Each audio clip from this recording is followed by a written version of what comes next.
자도식의 하심으로 우리의 신앙을 고백합니다. 나는 전능하신 아버지 하나님 천지의 창조주를 믿습니다. 나는 그의 유일하신 아들 우리 주 예수 그리스도를 믿습니다. 그는 성령으로 잉태되어 동정녀 마리아에게서 나시고 본디오 빌라도에게 고난을 받아 십자가에 못 박혀 죽으시고 장사된 지 사흘 만에 죽은 자 가운데서 다시 살아나셨으며 하늘에 오르시어 전능하신 아버지 하나님 우편에 앉아 계시다가 거기로부터 살아있는 자와 죽은 자를 심판하러 오십니다. 나는 성령을 믿으며 거룩한 공교회와 성도의 교제와 죄를 용서받는 것과 몸의 부활과 영생을 믿습니다. 아멘. 예배를 위하여 기도하겠습니다. 신령과 진정으로 예배하기를 원하여서 이 귀한 시간 마음과 뜻을 다해 예배드리는 모든 우리 평화의 가족들, 믿음의 가족들을 주님 기억하여 주시고 은혜 은총을 더하여 주옵소서. 코로나로 인하여서 비대면 예배를 드리게 되었는데 예배드리는 처소마다 하나님 영이 임하여서 성삼위 하나님 영광만 나타나게 하여 주옵소서. 우리 예배를 온전히 받아주실 주님께 감사드리며 우리 주 예수 그리스도 이름으로 기도드렸습니다. 아멘. 오늘 우리에게 주시는 말씀은 신약성서 에베소서 1장 17절부터 19절입니다.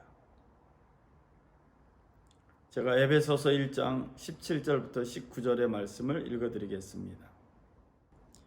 우리 주 예수 그리스도의 하나님 영광의 아버지께서 지혜와 계시의 영을 너희에게 주사 하나님을 알게 하시고 너희 마음의 눈을 밝히사 그의 부르심의 소망이 무엇이며 성도 안에서 그 기업의 영광의 풍성함이 무엇이며 그의 힘의 위력으로 역사하심을 따라 믿는 우리에게 베푸신 능력의 크심이 어떠한 것을 너희로 알게 하시기를 구하노라. 아멘. 어느 시대나 위기가 있었습니다. 위기의 연속이 또 세계 역사의 흐름이기도 합니다. 다만 우리가 겪는 이 코로나는 역사상 유례가 없는 것이라 우리 모두를 힘들게 하고 또 지치게 하는 것 같습니다. 이런 시대에 우리 그리스도인들은 어떤 자세를 가져야 할까요? 또 신약성서 에베소서를 중심으로 해서 하나님의 뜻을 찾고자 합니다. 첫 번째는 기도하는 자세를 하나님께서 원하신다는 사실입니다. 에베소 1장 16절에 보면 여러분을 두고 끊임없이 감사를 드리고 있으며 내 기도 중에 여러분을 기억합니다. 이 신약성서의 에베소서라는 이 편지 글의 에베소라는 도시는 지중해 동부 지역의 중심에 있는 하나의 도시로서 로마 당시 로마 식민지에서 아주 중요한 아시아주의 수도 중의 하나였습니다. 바울은 2차 전도 여행을 통해서 이 에베소에 잠깐 머무른 적이 있었고 제3차 전도 여행 때에는 2년 동안 예수 그리스도의 복음을 전했던 것이 에베소입니다. 오늘 우리가 읽고 있는 에베소서라는 이 글은 바울이 감옥에 있으면서 에베소 교인을 생각하며 쓴 편지 글입니다. 자신이 감옥에 있으면서 위기에 처해 있으면서 바울은 에베소 성도들을 생각하며 감사하며 기도하고 있다고 고백하는 것입니다. 이런 귀한 만남을 기억하고 있는 바울은 에베소 성도들을 위해서 마음을 다해 기도하며 또 하나님 주시는 성령의 계시에 따라서 편지를 쓰고 있는 것입니다. 이처럼 기도는 아무나 할 수 있는 것이 아닙니다. 하나님께서 주신 은혜가 있어야 할 수 있는 것이 기도입니다. 에베소 1장 4절 5절에 보면 하나님은 세상 창조 전에 그리스도 안에서 우리를 택하시고 사랑해 주셔서 하나님 앞에서 거룩하고 흠이 없는 사람이 되게 하셨습니다. 하나님은 하나님의 기뻐하시는 뜻을 따라 예수 그리스도를 통하여 우리를 하나님의 자녀로 삼으시기로 예정하신 것입니다. 바울은 감옥에 있으면서 에베소 교인을 위하여 기도하였는데 그 기도가 하나님의 자녀로 예정된 것을 바울이 발견했기 때문입니다. 그리고 그 에베소 성도들이 하나님 앞에서 거룩하고 흠이 없기를 간절히 바라면서 기도하고 있고 그 내용을 편지로 전하고 있습니다. 이처럼 기도는 하나님의 거룩을 완성하기 위한 행동이고 적극적인 태도입니다. 에베소 1장 15절 16절에 또 바울은 이렇게 고백합니다. 그러므로 나도 주 예수에 대한 여러분의 믿음과 모든 성도를 향한 사랑을 듣고서 여러분을 두고 끊임없이 감사를 드리고 있으며 내 기도 중에 여러분을 기억합니다.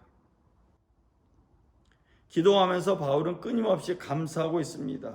믿음과 사랑의 증거를 기억하고 기도하는 것입니다. 신약 성서의 바울만 위기 가운데 기도한 것이 아닙니다. 구약에는 예레미야라는 선지자, 예언자가 있습니다. 예레미야는 시대 뜰의 감옥에 갇혀 있을 때 하나님의 계시를 받았습니다. 예레미야 33장 1절부터 3절에 보면 예레미야가 여전히 근인의 뜰 안에 갇혀 있을 때 주님께서 그에게 두 번째로 말씀하셨다. 땅을 지으신 주님, 그것을 빚어서 제자리에 세우신 분께서 나에게 말씀하셨다. 그 이름이 주이신 분께서 말씀하셨다. 내가 나를 부르면 내가 너에게 응답하겠고 내가 모르는 크고 놀라운 비밀을 너에게 알려주겠다. 예레미야는 억울하게 시대 뜰에, 즉 근위대의 감옥에 갇혀 있습니다. 그 감옥에 갇혀 있는 예레미야에게 하나님은 계시의 말씀을 전하신 것입니다. 그 계시는 바벨론 포로로 끌려간 하나님의 백성들에 대한 구원의 약속, 구원의 소식이었습니다. 이처럼 성경은 위기 가운데 있는 많은 사람들을 예로 들면서 그들의 태도를 우리에게 소개하고 있습니다. 위기 가운데, 절망 가운데 그저 주저앉아 있는 것이 아니라 하나님을 향해서 마음을 열고 기도문을 열고 있음을 알 수가 있습니다. 우리는 코로나 4단계를 맞이하면서 대면 예배를 못하고 있습니다. 그러나 예배당에 와서 개인적으로 기도는 할 수 있습니다. 저는 오늘 말씀을 준비하면서 이럴 때일수록 우리 평화의 가족들이, 믿음의 가족들이 기도에 힘쓰기를 소망하며 말씀을 전하고 있습니다. 여러분, 예레미야와 같이 또 바울과 같이 위기 가운데 있습니까? 위기 가운데 있다고 생각됩니까? 그러면 여러분 나와서 기도하시기 바랍니다. 여러분의 처소를 성전 삼고 여러분의 처소를 하나님의 계시받는 장소로 변화시키는 은혜 은총이 임하길 주의 이름으로 부탁을 드립니다. 두 번째로, 그러면 어떻게 기도해야 할까요? 기도하라고 말은 들었는데 어떻게 기도해야 할까요? 에베소 1장 17절 18절에 따르면 우리 주 예수 그리스도의 하나님이신 영광의 아버지께서 지혜와 계시의 영을 여러분에게 주셔서 하나님을 알게 하시고 여러분의 마음의 눈을 밝혀주셔서 하나님의 부르심에 속한 소망이 무엇이며 성도들에게 베푸시는 하나님의 영광스러운 상속이 얼마나 풍성한지를 여러분이 알게 되기를 바랍니다. 바울은 감옥에 있으면서 에베소 성도들을 생각하며 이렇게 기도했습니다. 또 이렇게 편지를 썼습니다. 지혜와 계시의 영이 임하도록 기도했고 편지를 썼습니다. 저는 이 글을 읽으면서 우리 평화의 가족들, 또 영성호 예배드리는 모든 분들에게 지혜와 계시의 영이 임하길 간절한 마음으로 기도합니다. 이 에베소서 성경은 우리에게 말합니다. 하나님께서 주시는 지혜와 계시의 영이 임하게 되면 첫 번째 하나님을 알게 되고, 두 번째 하나님의 부르심의 소망이 구체적으로 무엇인지 알게 되며, 세 번째 하나님께서 성도들에게, 하나님의 자녀들에게 베풀어 주시는 영광스러운 상속이, 기업이 얼마나 풍성한지를 알 수 있다고 말합니다. 오늘 우리가 코로나를 겪으면서 힘들고 어렵고 지친 이유는 바로 이와 같습니다. 하나님을 모르기 때문이고, 하나님의 부르심의 소망이 구체적으로 무엇인지 모르기 때문이고, 또 하나님 우리에게 주실 그 풍성한 기업이 얼마나 큰지를 모르기 때문에 불안하기도 하고 초조하기도 하고 지쳐 있는 것 같습니다. 성경은 말합니다. 어떤 사람에게 이런 지혜와 계시형이 임할까요? 마태복음 5장 3절에 따르면 마음이 가난한 사람은 복이 있다. 하늘나라가 그들의 것이다. 우리가 잘 아는 말씀 개역 개정에 따르면 심령이 가난한 자는 복이 있나니 천국이 그들의 것이며, 여러분, 마음이 가난하다는 것, 또 심령이 가난한 사람이라는 뜻은 하나님 외에 의지할 것이 없다는 것입니다. 오늘 우리는 여러 가지 의지할 것을 가지고 있습니다. 물질도 있고 건강도 있고 나라도 있고 사회복지 제도도 있고 또 우리가 가지고 있는 여러 가지 보험이라든지 물질들이 있습니다. 그런 것 때문에 우리가 하나님께 나아가지 못하고 우리 마음이 가난해지지 않을 수 있다는 것입니다. 하나님을 믿는 믿음은 유일한 선택이고 결정이지 차선책이 아닙니다. 어쩔 수 없이 선택하는 것이 아니라 있음에도 불구하고 여러 가지가 선택할 수 있음에도 불구하고 그것을 포기하고 나는 하나님만 믿겠다라고 나아가는 것이 마음이 가난한 사람, 심령이 가난한 사람이라는 뜻입니다. 우리는 가난이라는 말을 좋아하지 않습니다. 오랫동안 가난을 겪어왔고 실제로 지금도 가난을 겪고 있기 때문에 이 말을 싫어합니다. 그러나 마음이 가난한 사람, 심령이 가난한 사람은 복이 있다고 성경은 분명히 말하고 있습니다. 심령이 가난한 사람, 마음이 가난한 사람은 어떠한 상황, 어떠한 위기 가운데도 하나님을 찾을 수밖에 없습니다.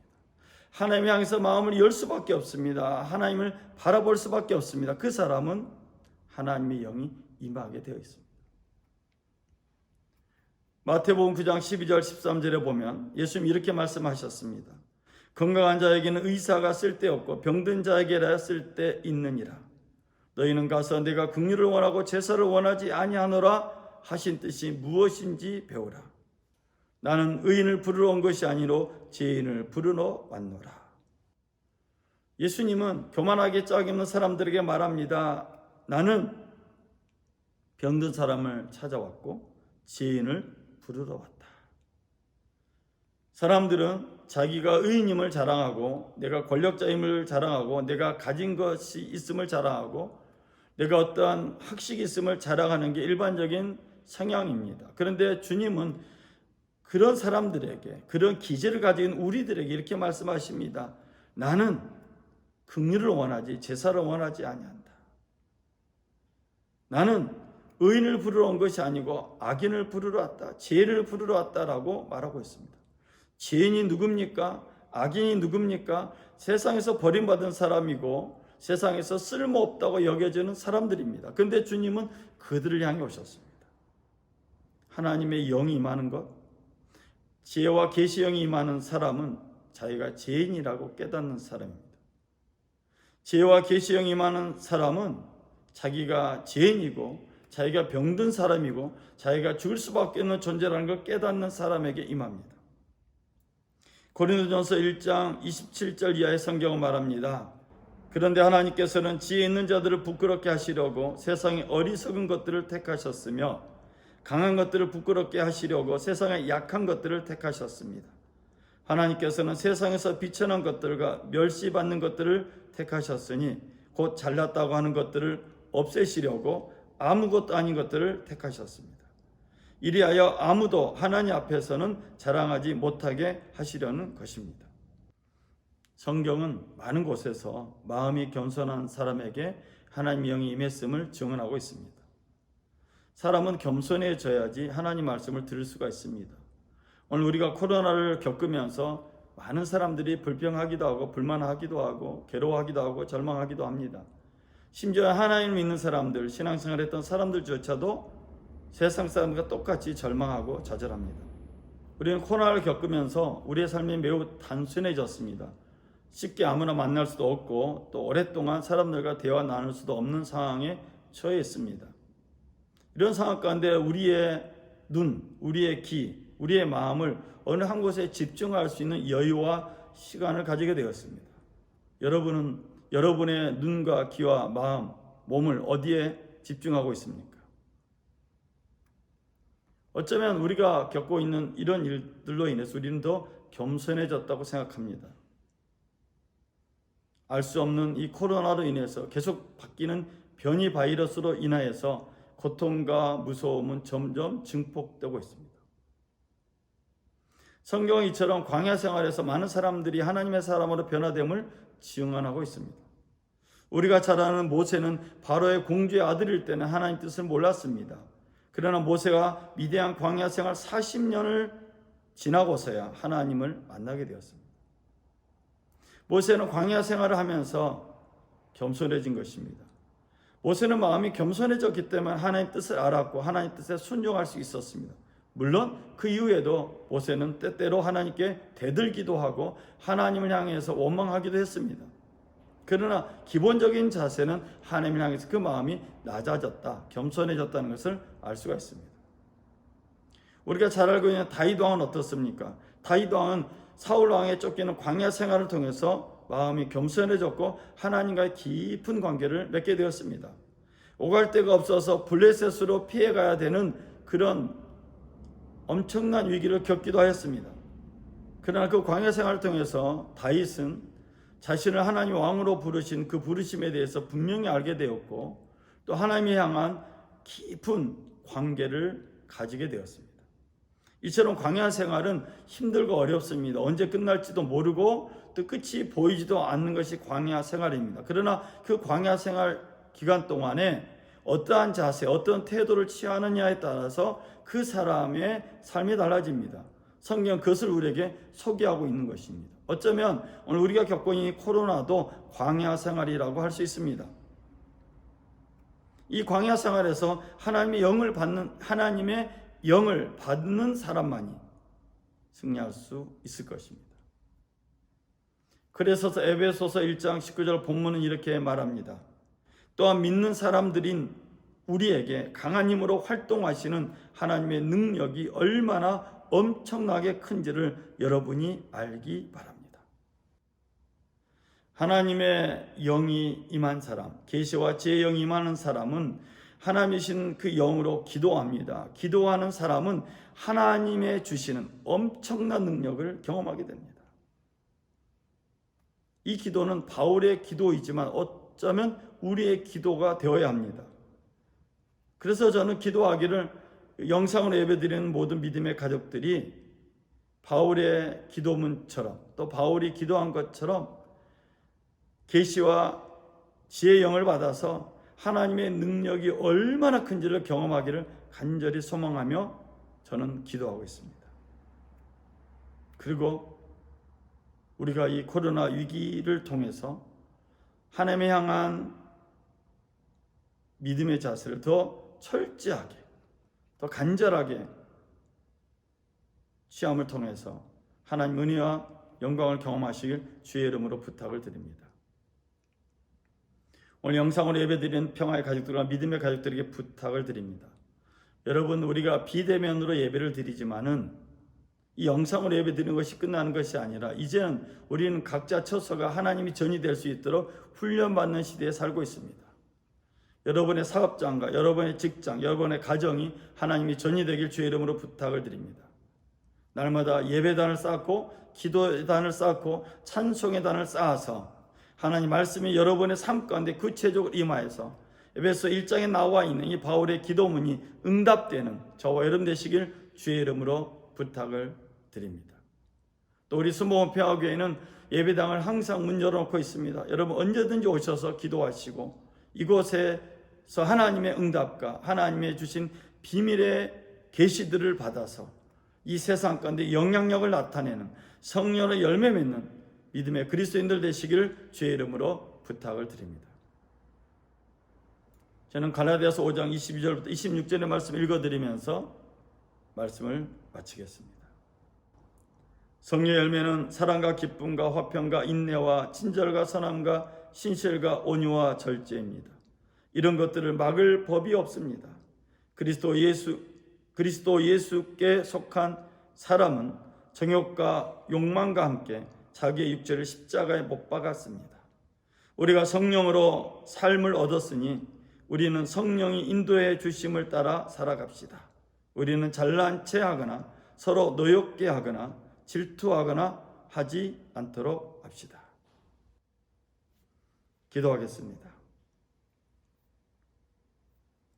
사랑의 주 하나님 아버지, 영상으로 예배드리는 우리 평화의 가족들, 믿음의 가족들에게 이 위기를 대하는 태도를 허락하여 주시고 알려주신 주님 감사합니다.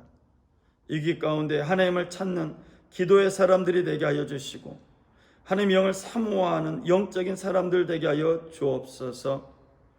삶의 현장이 예배 초소가 되길 소망합니다. 어느 곳에 있든지 어떤 장소이든지 그것이 하나님의 영이 임하는 장소가 되기를 간절히 소망합니다. 그래서 하나님의 부르심의 소망이 무엇인지 구체적으로 알고 하나님을 알 뿐만 아니라 하나님께서 주시는 그 능력의 힘으로 말미암아 역사하시는 큰 능력을 경험하게 하여 주시고 하나님의 백성으로서 받아 누릴 그 영광의 기업의 풍성함이 얼마나 큰지를 아는 우리 믿음의 가족들 되게 하여 주옵소서. 코로나는 우리에게 하나님께로 향하는 기회입니다. 이 기회를 놓치지 않게 하여 주시고 매일 말씀과 기도와 찬양으로 성령의 충만함을 누리게 하여 주시고 이 악한 세상 가운데 선한 역사를 이루는 믿음의 가족들, 우리 평화의 가족들 되게 하여 주옵소서. 우리 예배와 예물과 기도를 받으신 주님께 감사드리며 우리 주 예수 그리스도의 이름으로 기도드렸습니다. 아멘. 축도하심으로 예배를 마치겠습니다. 지금은 우리 주 예수 그리스도의 은혜와 하나님의 극진하신 사랑과 보혜사 성령님의 내주하시 교통하시고 함께하신 은혜와 역사가 주일 예배의 영광을 돌리는 모든 믿음의 가족들 범사이에 우리 평화의 가족들 범사이에 지금부터 영원토록 함께 하시기를 간절히 축원하옵나이다. 아멘. 이상으로 주일 예배를 마쳤습니다. 이번 한 주간도 열심히 기도하시고 하나님의 계시의 영과 지혜의 영이 임하여서 성령의 충만한 은혜 받는 한 주간 되시길 주의 이름으로 부탁을 드립니다. 이상으로 예배를 마쳤습니다. 우리 하나님께 영광의 박수 돌리겠습니다.